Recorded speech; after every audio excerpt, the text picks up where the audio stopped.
them or guidance, that is what we are considering now. We all understood and understand, those part of the elementary scheduling committee, is that those types of things that we're talking about are contingent on having a librarian in the elementary schools to teach that curriculum. So I just wanted to make sure that everybody understood that that was also part of this. Yeah, and there were a lot of pieces. When we started taking those objectives together, they started falling into categories. Digital citizenship was one, but information literacy, so many of those lessons hit on information literacy skills. So that's why we've included Erin in all of these discussions, because she spearheaded the writing of those lessons, and we wanted to make sure that we weren't throwing out the work that she did, but we also are not going to be able to incorporate those lessons in exactly the same manner that they've been done, because we can't possibly add all of those lessons to what we're already doing. So instead, we're looking at how do we take those skills and layer them into what we're already doing. We teach process, and we can do that with pretty much any content you throw our way. So it doesn't matter if it's math or English or social studies or science. We're teaching you how to get to what you need to get to and how to evaluate what you see. Visual literacy and information literacy and media literacy, how to identify bias, and whether or not bias is a problem. Sometimes it is and sometimes it isn't, and you have to know what those situations are where you can discount that and you can include that. So there were a lot of objectives in there that really fell naturally into what we are doing already, and we think we can do it and do it very successfully. Questions? I'm trying to understand what you need. How does that look to you? You're saying about freeing up some more time in the schedule. So would each class get 2 library classes, or you're extending the library period? How does that look? Well, I'm not entirely sure how it looks until we finish up all of this scheduling work that we're working on. But in the past, before we lost these 2 librarians, we actually spent a number of years constructing these research block periods where we were co-teaching with grade level teachers that were, say, doing a research project. So you're doing a research project, and a piece of that for students has to be, what are the resources that are available and how do I use those resources? So you come in and you work with the librarian, and sometimes it looks like we're pulling books. But the better way to do that is to teach students how to find the books that they need. And then beyond the books, which one of these databases is the database that you want to use? And how do you search that? And then how do you cite that? How do you give credit for where you're getting your information from? And if you're going to Google, and let's face it, they're all going to Google, how do you find things that you know you can rely upon? Where do you go? And how do you measure that? And so those are skills that we teach every day, and they're skills that if you do that in conjunction with a content area teacher, all of the research supports that test scores are higher, that students do better, and that those skills actually stick. Trying to teach skills like that in isolation, because we're still a prep period in the elementary school, and so when you're teaching as a prep period, you're taking a skill and you're teaching it in an independent, isolated lesson. It's not the research-based best way to teach something. There are still things that we can do in isolation, and still a very, very, very important part of our job is creating a love of literacy for our students. I think it's a critical skill, and so, yeah, we are still going to read to students sometimes, okay? That we don't see that disappearing, but I think having some of that kind of time, we're not like, librarians are responsible for budgets. We're responsible for managing an enormous amount of assets. That means deciding what comes in and deciding what goes out on a daily basis. It's an all the time kind of thing. And so there are a lot of these other pieces. It means, when a professional magazine hits the shelf, going through, taking a look at the table of contents, sending out 6 emails and saying, hey, this is something that might be working in your classroom.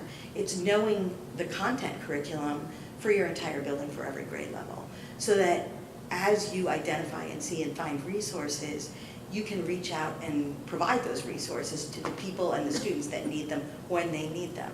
So right now, there is no time for that. I mean, you look at the elementary e-library, and I write the elementary e-library because having a flexible schedule in middle school, I have some time that I can help them out with that. But it's a matter of emails at 7 o'clock at night saying, hey, we're studying this. We've identified a couple of things. Can you put them on?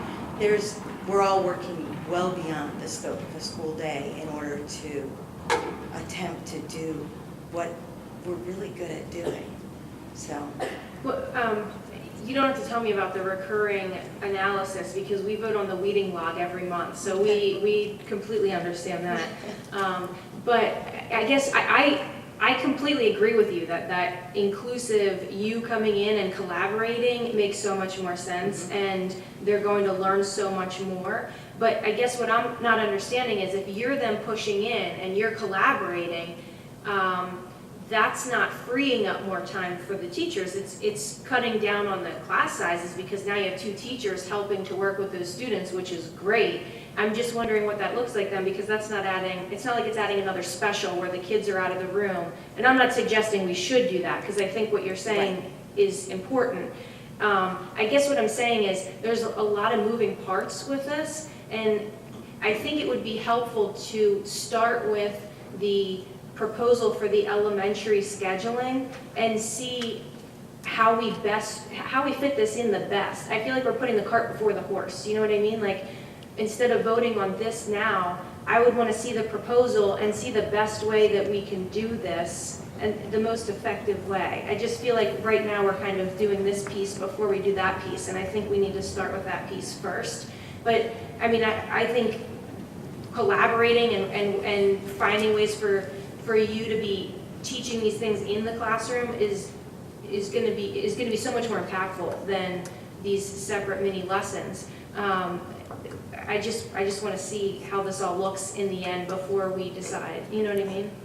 Well, I think there are a couple of pieces to this proposal. So one part is the personnel, and it says in here that would be a discussion when we get to personnel and the personnel budget. Then there's also the laptop cart per school, which I believe that regardless of the personnel, that's a request that Yes. that the schools want. And then there's the curriculum writing. So Dr. Scheid, when will the elementary schedule proposal be, and which pieces of this are you asking us to vote on at the next meeting? We hope to have the elementary scheduling committee report recommendations at the March curriculum meeting. So at that point, we should be able to come and explain more about the whole picture. But in terms of the time that we're talking about, Karen's talking about being able to go into classrooms and work collectively, collaboratively with teachers. I was talking about the computer ed time that's in the teacher's schedule and the teacher teaches. That is the time that would be freed up because that curriculum would be partially integrated into the librarian media specialist curriculum. That's the time I'm talking about. You'll get a full picture, and I certainly understand that, at the elementary scheduling committee recommendation report. As for tonight, the personnel, obviously the 2 librarians will go on to a personnel agenda, and that will be discussed there. What we will then ask for tonight then is to move forward with the curriculum writing and the laptops. Would it make most sense then to hold off on the request for librarians until after the March meeting? Well, you said, I think that's going to be part of the whole personnel budget that will be presented by Mrs. McHale, right? Because I think the board will need to see the whole personnel budget together. So I guess my only question then is with the curriculum writing, shouldn't we wait and see what they're doing? Because that might be expanded. Do you know what I mean? If we don't know yet exactly what they're going to be doing, how are we passing that? Because we could be changing that. She could be doing more curriculum writing, less curriculum. Like, we don't know because it depends on how that fits into that schedule. And I just have one other question. What currently do we have in the elementary schools as far as laptops are concerned? I forget what our resources are currently. Diane, do you want to give an accurate, I mean, we have them and we have iPads, but I don't have accurate numbers. I don't have the numbers right in front of me, but each elementary has 2 laptop carts. Do you want to come up to the microphone so everyone can hear? Thank you.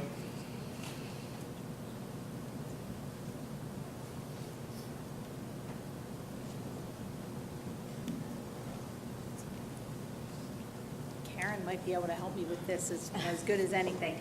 So we have, at each of the elementaries, 5 of the 7 elementaries have a lab. There's Lenovo laptop carts in each of the elementaries with 30 laptops on them that I'm going to call that are in good working order. And then we have some of the older HP ones as well. And I think there's 3 carts of that. Can I get back to you on that? Now that I'm saying it out loud. I know, Let I me think get that sounds back like to a you. better. Yeah, let me get back to you on that because I don't want to misspeak here and I'm misspeaking all over the place.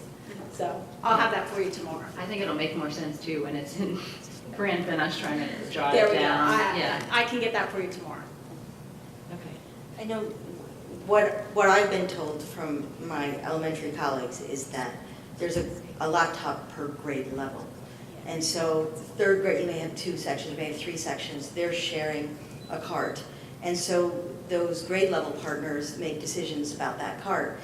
But when you come to special and your special's library, we need computers. And so that puts a librarian in a position of having to negotiate with every grade level multiple times. They're coming in and out, so I've got these for this period, and then they're leaving, and then the next laptop card's coming in for the next period, and they're leaving. And when you're talking about primary, where I think they see them for 30 minutes in kindergarten, and maybe 1st and 2nd, and then it goes up to the 42 to 45 for 3 to 5, and there just isn't time. I mean, you just can't effectively do it. And just so that you're clear on the fixed scheduling and the flexible scheduling, what more time of a librarian would do is allow some amount of flexible scheduling. But Kathy's absolutely right. When we're talking about those information literacy objectives that the current computer curriculum provides for, and the digital citizenship objectives that the current curriculum the teachers are delivering, those are things that absolutely can be added to the library curriculum with the curriculum rewriting. And so the curriculum needs to be rewritten. And I think we do really need to look at reinstalling librarians in every building.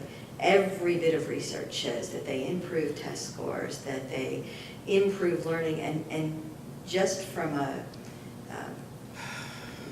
what's happening in the world, it's pretty important. So. Mrs. Sterling, I want to thank you for coming before me. You know that I'm have not been a fan of our cuts in the library staffing, and I'm glad to see. I spoke last year during our budget hearings about this, telling the board my views on it. I know Dr. Radigan also knows my views. I certainly would support this. I think this is an important part of our budget, but like everything else, of course, it has to be incorporated in the budget, and it's significant monies to hire 2 additional professional staff. My concern always is about when we start doing things like the scheduling committee, that it becomes fairly convoluted, and I would cite the high school experience as a perfect example of that, right? So, hopefully it's not that convoluted at the elementary level, but it is not an easy thing, as we know, and it has other implications to the contract and other places. So I think this, at the very least, we should approve your technology.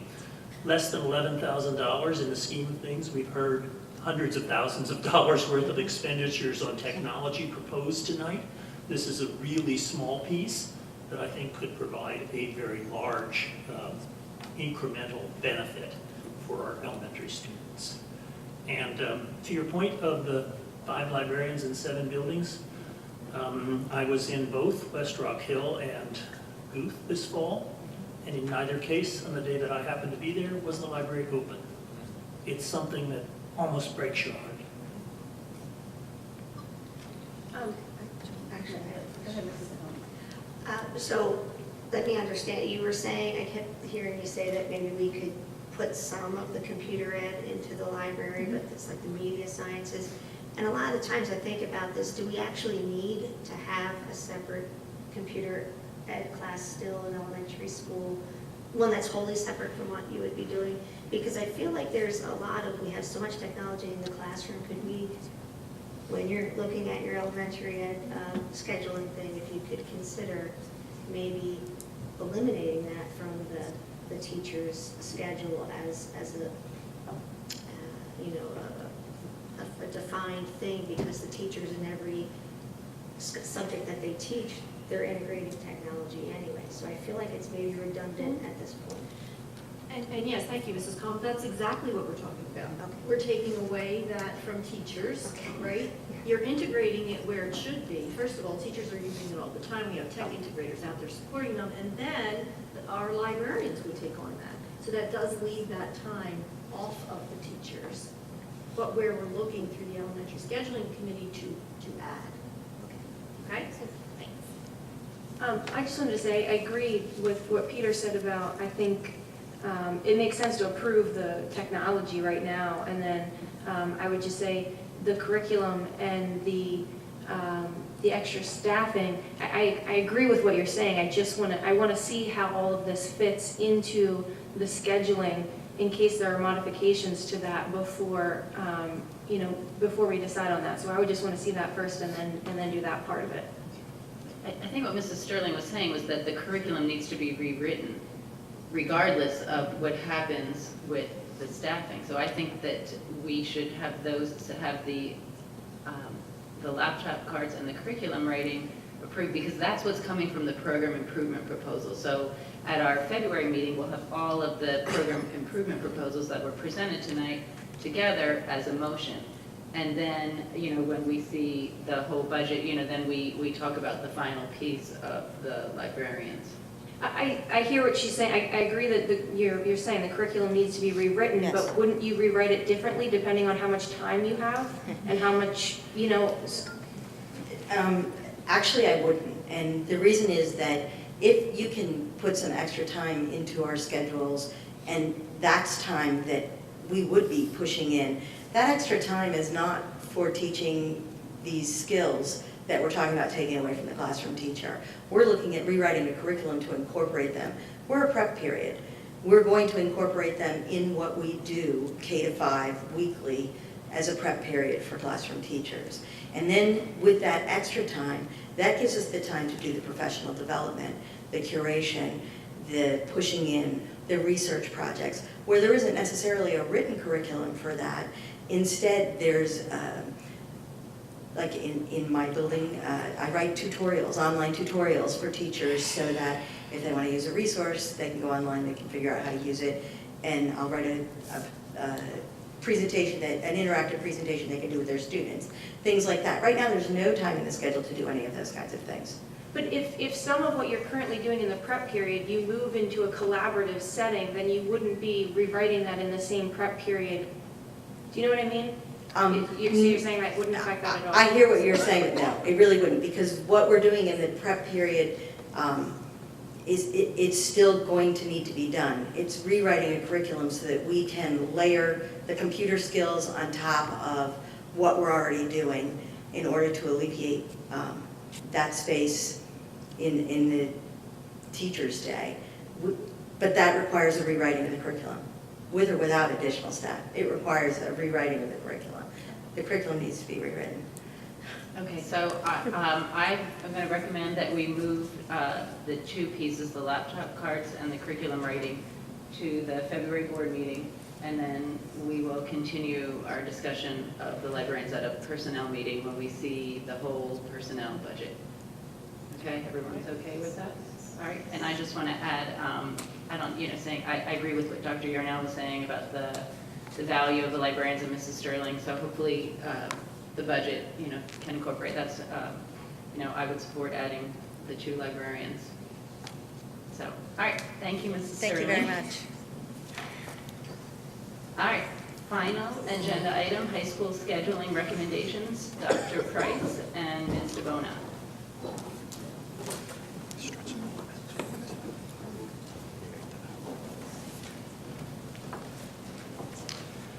Good evening once again. So we're here to provide an update and some recommendations from the High School Exploratory Committee in regard to the master schedule. So I just want to give you a little background, and I'm going to turn it over to Ms. DeBona.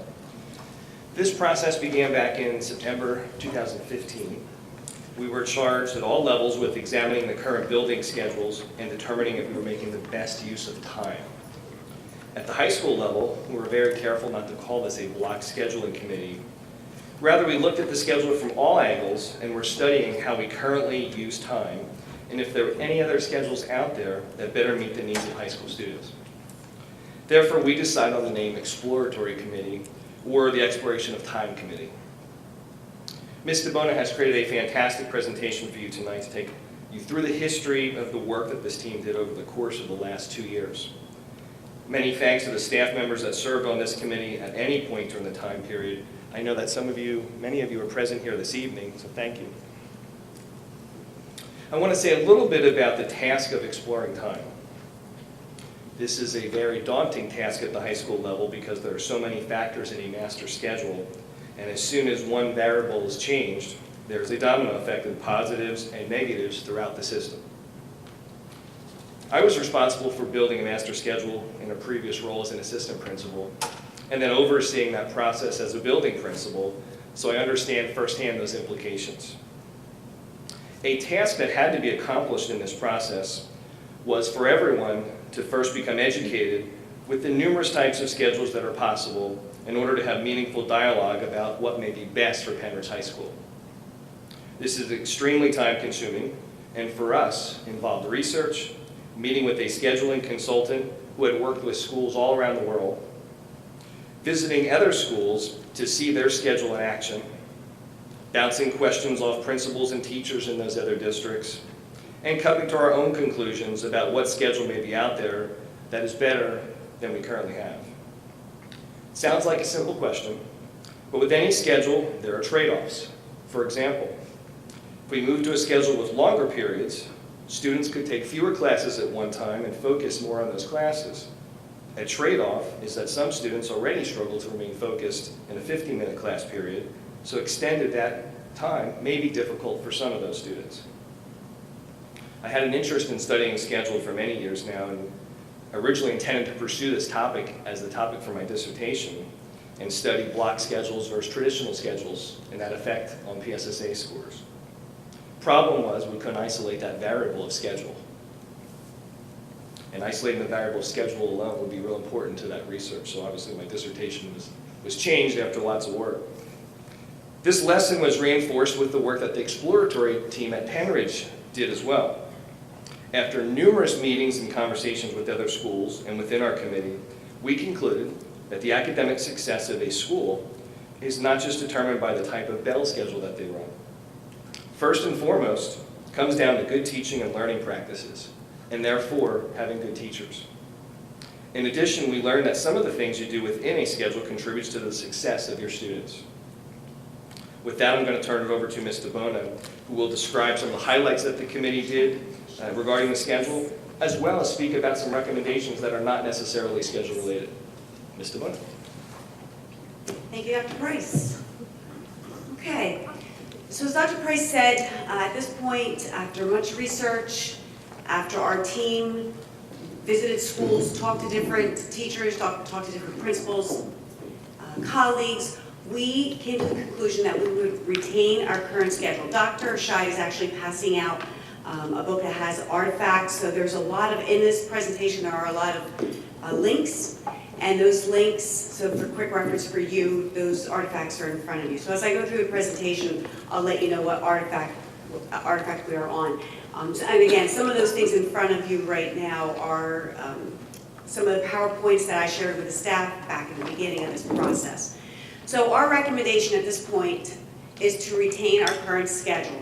Again, ongoing assessment of the current schedule, our link crew, RAMS block, and when I refer to RAMS block throughout this presentation, it's going to specifically refer to enrichment, or a remediation period. A lot of schools have it. We decided to call it RAMS for short, but when I refer to it throughout this presentation, it will refer to the enrichment and the remediation. A career pathways relative to the district and the high school goals and needs. Link crew, we currently have, but I will touch upon some of the important points at the end of the presentation. RAMS block and the career pathways also will be touched upon at the end of the presentation. So relative to the updated goals, and that is your artifact 1, implement proven programs for student success. We looked at the link crew and found that the link crew, which we've currently implemented, does support goal 2. RAMS block, which is the remediation enrichment, we will be implementing next year, 18-19, also supports goal 2. Our career pathways that we hope to implement in 19-20 will support goals 1, 2, and 3. So that is our current recommendation, and to let you know up front. But how did we get here? We started this process, as Dr. Price indicated, back in August, September of 2015. We were given the task, charged with the responsibility of exploring schedules. As a team, we decided we would focus on certain areas: the use of time, more choices for students, 21st century learning, small learning communities, and collaborative time for teacher development. In an effort to do that, we asked for Dr. Reddick, who is the gentleman that Dr. Price was talking about, that has visited schools and given PD, professional development, to schools across the world, spent 3 days with district administration, middle school personnel, and the high school personnel. From that, we developed our exploratory team of teachers. Some of the folks that you have listed in front of you, if you can see the presentation, and for those in the audience, may have an asterisk next to their name. These are the folks that went out to visit schools. I don't want to say we had 2 teams, but we didn't want to take all of these people out of the building on any given day. So some folks wanted to visit the schools, and those are the people that have the asterisks next to their name. We made an effort to have every department represented: teachers, supervisors, administrators, Dr. Price as the cabinet member, but we wanted a wide range of individuals to represent the high school as we went out and visited schools. So we started that process in 15-16. In the fall of 2015, we, again, looking at different schedules, block, hybrid, regular, traditional, we visited 5 schools: Cherry Hill East, Wissahickon, Garnet Valley, Souderton, and Hatboro-Horsham. We also wanted to do our due diligence and get more information beyond just our visitation of the 5 schools that are listed. So what we also did, and this is your artifact number 2, we also reached out to different schools, some in Lehigh Valley, some in the region, and did a school comparison. We looked at time, we looked at schedules, we looked at courses, number of teachers, student-to-teacher ratio. We took a lot of time to investigate and get as much information as we possibly could. In 2015, it was an ongoing process that year. And in December, right before the Christmas holiday, I created a TouchCast, which was basically reviewing all of the information that the exploratory team and the visitation team had learned to this point. After the Christmas holiday, we came back, and in January, we shared with the staff in an open forum. Basically, as the team, we said to the staff, let's come together, let's answer any questions that you may have, let us share the information that we've learned to date, and get their perspective as well. So that initial open forum was on January 11th. We had a second open forum on the 20th. A lot of people showed up, a lot of people had questions, some people couldn't make it the first time around. We didn't have answers to some of the questions that folks had the first time. So we had a second open forum in the auditorium. And from that meeting, our staff really executed a lot of very good questions, some of which we could answer, some of which we could not. So as a team, we came back and developed an FAQ. The questions that the staff, supervisors, administrators, even district office, the questions that we had, we came back as a team and answered those questions to the best of our ability. Some we could answer quite easily, some we could not, because it may have had to do with personnel or the number of staff members. So that FAQ was developed, and that's your artifact 3 in front of you. In March of 2016, we continued with our scheduling discussion. And there were staff leaders that came, and I have to say, throughout this whole process, not just the folks that were on the visitation and the exploratory team, but staff members at large did their due diligence and looked at the research. And they wanted to make an informed decision. And so staff leaders, and we came together, and they handed out block pros and cons. This was at the same time that the administration supervisors exploratory team led a roundtable discussion with our entire staff. From this roundtable discussion in the cafeteria, we created ad hoc committees based on the feedback from our staff.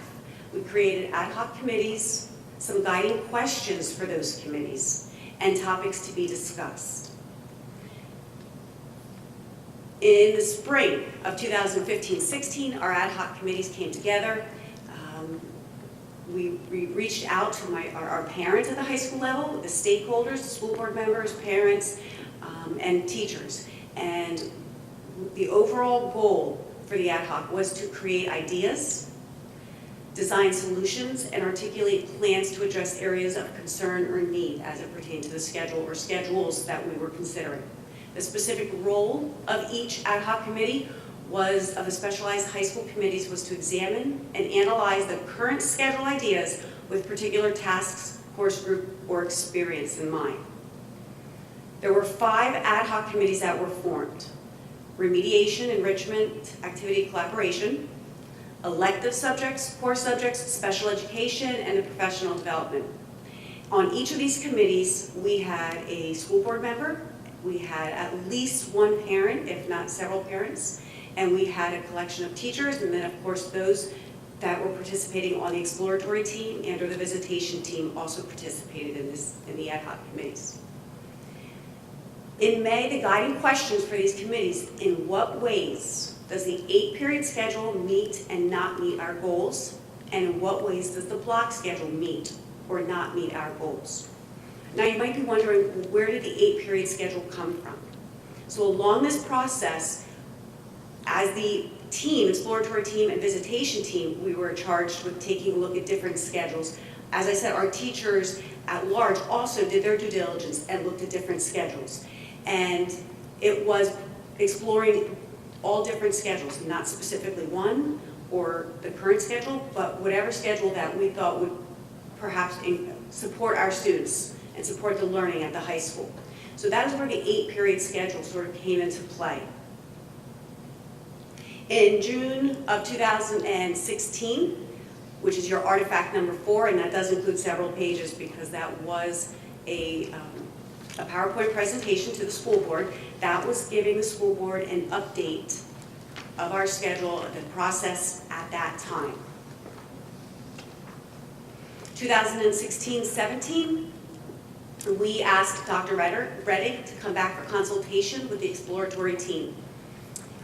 At that time, we completed the goal checklist. And what we were asking was, how well do the schedules meet the goals? We evaluated and assessed the current schedule that we're currently in, the 8-period schedule with the RAM, otherwise known as the enrichment and remediation, a block with a RAM, and a 7-period hybrid with RAM. Now, as you're going to see in a few minutes, the block style with RAMs met all goals, closely followed by the 7-period hybrid schedule. Now, this goal checklist came out of a brainstorming session, a work session with Dr. Reddick, with the exploratory team members, which included teachers, supervisors, and administrators, and department coordinators. And I believe I know Dr. Yarnell was there, and I'm not sure if any other school board members were there at that time.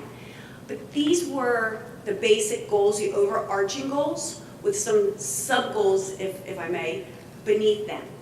And as you look at that, you will see that during the initial meeting, or this, I should say, second meeting with Dr. Reddick, the block style with RAMs overwhelmingly in this chart looks like it would have supported the goals. But what also came out of this was the concern that some of the goals that you see listed overlapped. Some of them were redundant. So what also came out of this meeting was the fact that we needed to redefine, relook at, revise perhaps, the goals that we were guiding this process. So in 2016-17, October to February 2017, we were looking at the different schedules that you just saw, the 7-period, the hybrid, the block, and we made every effort to develop a 7-period hybrid schedule studying the implications for Upper Bucks County Tech School, including the RAMS period. In February of 2017, I presented to the staff, and that's your Artifact 5. And what we did was we took that 7-period hybrid schedule and we put student schedules as examples. We made teachers' schedule examples. We looked at what the 7-period hybrid schedule might offer our students and our staff. In March of 2017, we had an additional exploratory team meeting with district office. And at this point in the process, we came to somewhat of a halt. I should say we stopped short at this point, where we were asked to have we had in May to June of 2017 a reaffirmation of the commitment to the process with the cabinet administration and the teachers. There was some confusion as to what were we doing? Were we leaning in one direction? Or what was our goal? What was it that we were initially charged with doing? So in this year, 2017, 2018, we came back to the table as an entire group. And these folks that are here with us tonight are part of the team that was on the original team, some people that came in after the process, or just teachers at large that were very supportive of this process along the way. And we came together in September of 2017, this past year, and we redefined the goals as a group. And that is your Artifact, what you would see in your book is Artifact 6 or Artifact 1, it's the same thing. And you might note, and I don't have that in front of me, but you might note that those goals in the revision are very similar, if not identical, to the goals that we did the check off for the 4 different periods where we assessed the 4 different schedules, excuse me. They just are a little clearer and not as redundant. So as a team of teachers, administrators, supervisors, high school exploratory team, we reassessed and updated the goals. In October, the departments took those revised goals for the 8-period and the block schedule. And it was at that time that there was more support for the 8-period schedule than the block from the team as a whole. Now, that's not to say that there were some folks from the administration and from the teaching side that may have supported block or may have supported the 8-period.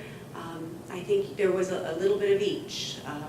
But by and large, the staff, the team, the committee decided that the 8-period schedule, it was certainly more supported. In November, discussions, comparison of the current 7-period schedule and the 8-period schedule was discussed, looked at, compared. How could we make Upper Bucks County Tech School work with it? What would be the pros, the cons to the 8-period schedule versus our current schedule? All along the way, considering the research that supports or does not support certain schedules.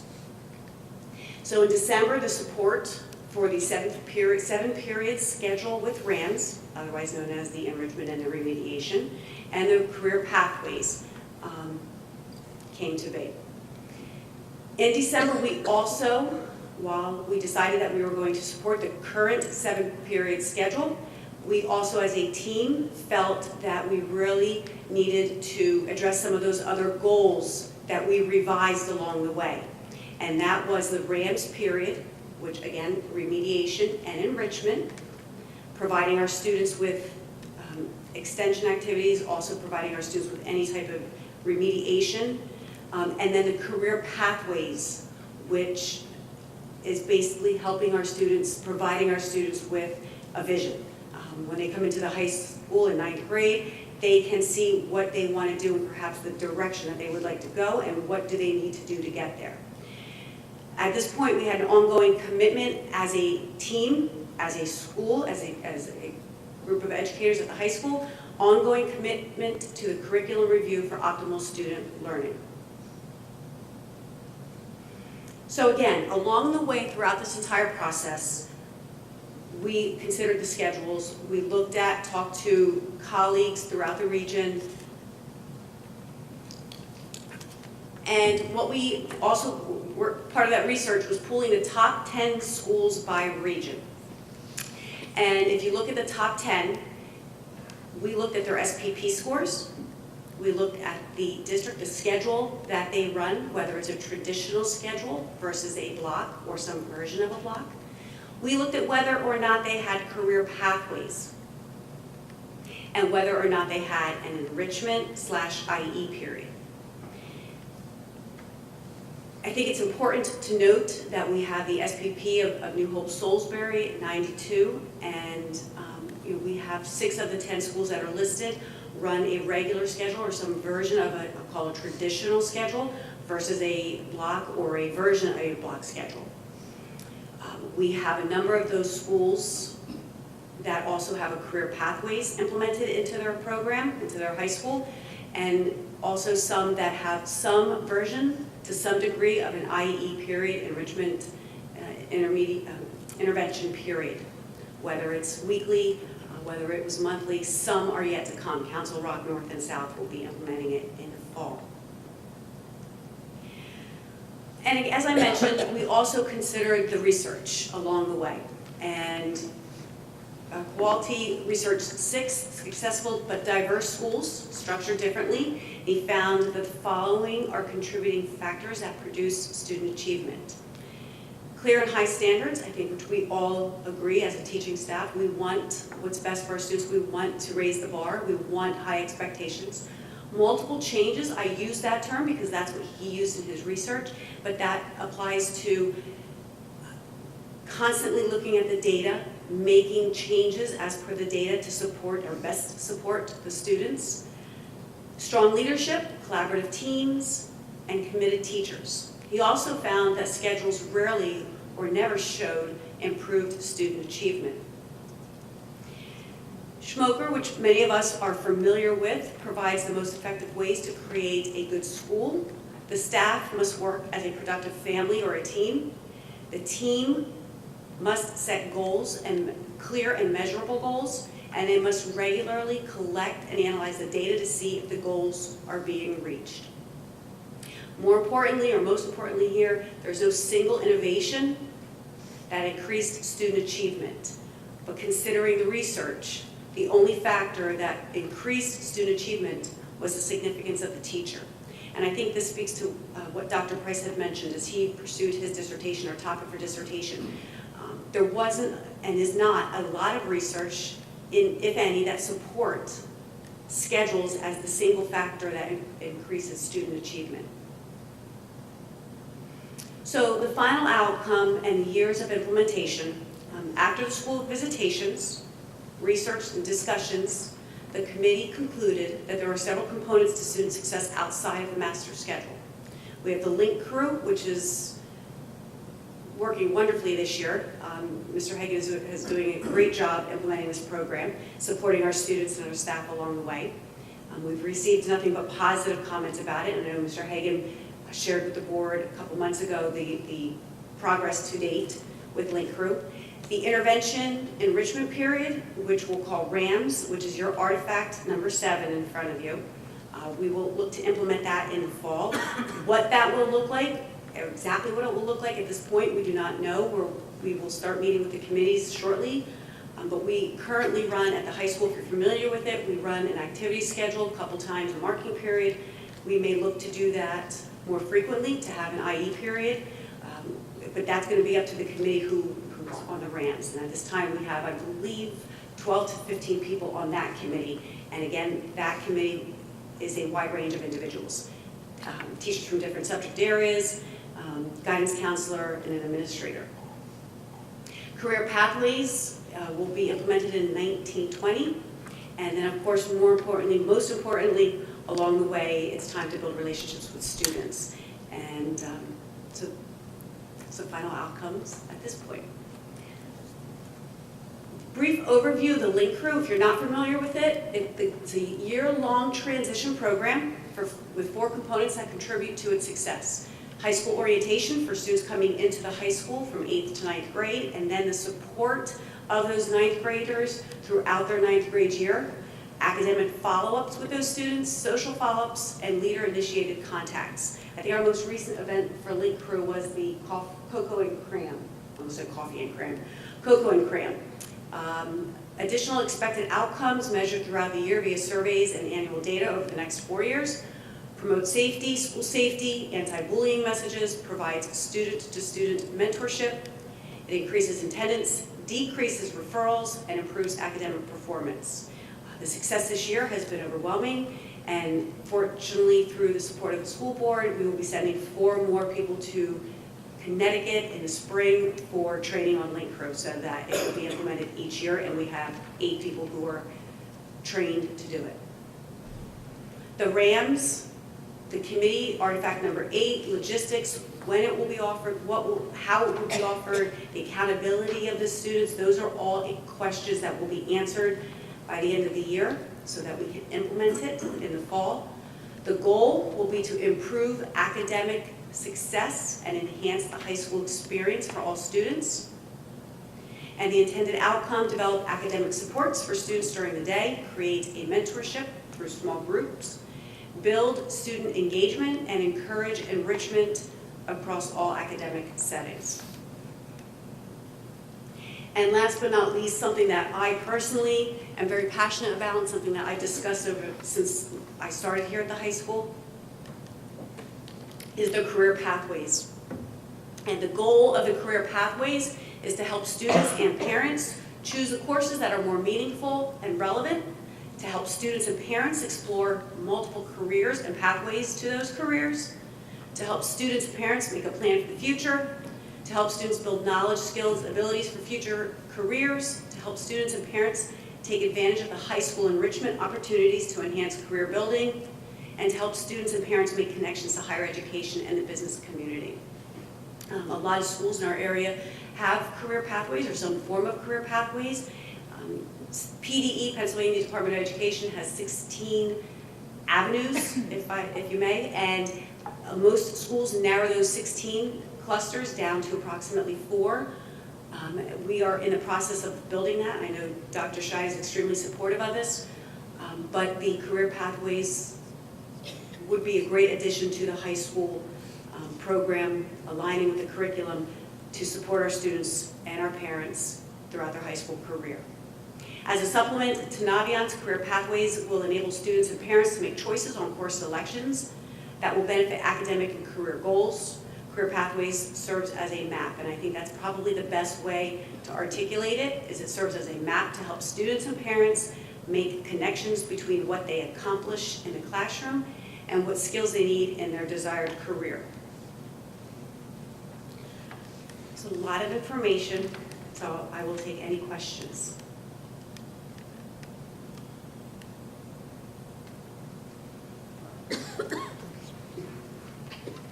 Do you have a question? I have a lot of comments. Yeah, I actually have a question. So when I was involved in the very beginning of this process, and then it kind of disappeared for me, and now it's back, and so I'm just trying to follow. We had 3 choices. We were comparing our current scheduling, the 8-period with the RAM schedule, and then the block schedule. And I think what you're saying is the recommended schedule is 7 periods with a RAMS, is that correct? In the fall, correct, we will retain our current schedule. Okay, So it's a 7-period, students can take, in theory, students can take up to 8 periods, 8 classes, if they give up their lunch. So is it essentially the same as what we were looking at as Correct. the 8-period with RAMS? It's the same thing, right? Correct, we would just implement RAMs through our activity period. As an example, if that's what the committee decides to do. We'll use our current activity schedule, which is time built in during the day for clubs, et cetera, to meet. But in this case, we would use it for an enrichment remediation period for students. Okay, because one of the things that this solved too was the science, I know the science thing was a big, because I was in the core subjects group, the science is a big thing. So this still solves the problem that we had with the lab times and the overlap and all of that. I wouldn't say it solves. I think since you were involved in that process, there have been some changes to the science curriculum, some of the science classes that are taught in the labs, as well as the health and PE. The science coordinator, supervisor, Deb Cotner-Davis, and Lisa Wagner from the health and PE department have worked collaboratively together to streamline or piggyback those classes so that students aren't losing out. But it in essence doesn't solve that issue completely. Why doesn't it solve it? You will still have labs that will, if you have, our AP courses run 8 periods out of a 6-day cycle. So we have to have classes that match, piggyback, and I know the health and PE department has worked to make that happen. We've included options such as cyber, health and PE to also allow for students to take whatever science classes that they want. But we won't have separate periods per se. Okay, so there is really no difference between this and what option we were looking at the beginning, it's just being called something different? Because it's 8 periods, it's just that the 8th period, that the 8th one that you're adding is the Rams block. No. So we will stay with our current schedule. So we'll have, like, for example, period 1, 2, 3, 4, 5, 6, 7, 8, 9, 10. Okay? Then once a week, maybe twice a week, maybe once every 2 weeks, we'll have an enrichment remediation period where those 8 periods are shortened. The time is shortened to allow for, and I'm just giving an example. This may be what happened. The committee has not started to meet yet. But those periods will be shortened to say maybe 30 minutes to allow for 45 minutes or 50 minutes, whatever the time would be, for an enrichment remediation period. So the students would go to an enrichment remediation period, say when they would walk in the front door, and then from there they'd go to period 1, 2, 3, 4, 5, 6, 7, 8, 9, 10. Those periods would be shortened to allow for extra time for an enrichment remediation period at the beginning of the day, as an example. Okay, we compiled this document. It was like an online document, and each group compiled their things that they wanted, the concerns that they had, and things that they wanted to fix, and said, you know, this fixes it and this doesn't fix it. I see like different ones in here, but not the ones that we had created, and I'm just wondering if those things would still be, fixed in this schedule. And, you know, if we have a chart for the information that we compiled in those groups. We have from the ad hoc committees, that's what you're referring to, right? The ad hoc committees, we have all the documentation, because they were after each committee, there was a person in charge of putting all the data, information, notes into Google Docs, so we have all that information. When we explored the different schedules, there were pros and cons to virtually every schedule. So, for example, when we were looking at the 7-period hybrid schedule, we couldn't make the schedule work with our Upper Bucks County VOTEC students. And it didn't matter how many times we went back and forth, even with collaborating with the VOTEC, we had issues with being able to get our students to tech or back from tech to getting their 4 cores. A lot of schools, as an example, as we've researched throughout the process, who have a VOTEC school, use a VOTEC school, they only send their students maybe in the morning or in the afternoon, not both. At the high school, we send both. So we have an AM session and a PM session. So as an example, with a 7-period hybrid schedule, that was one of the issues or stumbling blocks to that schedule. I guess that first one, it seemed like it fixed every single problem that we had, so that's why I'm confused how we got to this and if this still fixes all the things that original one fixed. It didn't fix, for lack of a better word, did fix all of the logistical, the nuts and bolts of the schedule. It certainly met some of the goals that were articulated in that initial document. But as I shared, that initial document that had all the checks, that was a document that came out of a brainstorming working session with Dr. Reddick. That wasn't a set document that was shared with the entire exploratory team from the very beginning. So some of the logistical issues it didn't fix, but it definitely met some of the time, such as maybe using time more efficiently. And as Dr. Price said, there are pros and cons to that. Some students excel in a 90-minute period. Other students may not be able to sit for 90 minutes and stay focused. So any schedule that we looked at along the way had pros and cons to it. I think one of the reasons that the scheduling committee and the team in the fall of this year elected to stay with the current 7-period schedule, in the last 2 years is when the primary or the focus truly has become on test scores, on SPP scores, and the curricular leaders, the 4 supervisors, have done a tremendous job in implementing school improvement plans to increase student achievement in their 4 areas. I believe one of the reasons, and if I may speak on behalf of the team, that we elected to stay with the current schedule, we wanted to focus on the school improvement, the plans that these supervisors were putting in place to support student achievement. First, since there really wasn't the research, and we did not find any research to support hybrid or block or any other schedule specific to student progress or success, we wanted to focus on the enrichment and the remediation period, the career pathways, the link crew, and the school improvement plans, or the improvement plans that are being implemented, some effective immediately, in the respective cores, and see if those meet or help students' achievement. And then we will reevaluate, and if they do not, and as a team, we recognize that we have to do our due diligence in a year or 2 years or 3 years from now. If our students are not achieving, then we need to come back and take a look at something else, which may very well be the schedule. Oh, sure. Just to add on to that, there were some concerns with the 8-period schedule as well. Even though it fixed some things, there was the concern with the decreasing amount of teaching minutes, going from 50 minutes to 45 minutes. And also that all the periods were the same as far as length, so that solved some problems, but then it also created a 45-minute lunch. So there was discussions with the 7 versus the 8 period. It certainly was positive in some manners, but as Ms. DeVona said, that some other concerns were created. Okay, I have a few questions and comments, but first I want to start.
You're saying, well, kids really get to take ed classes because really, we're talking about a handful of students who take 8 classes right out of 2,400. Yep, you're correct, yes.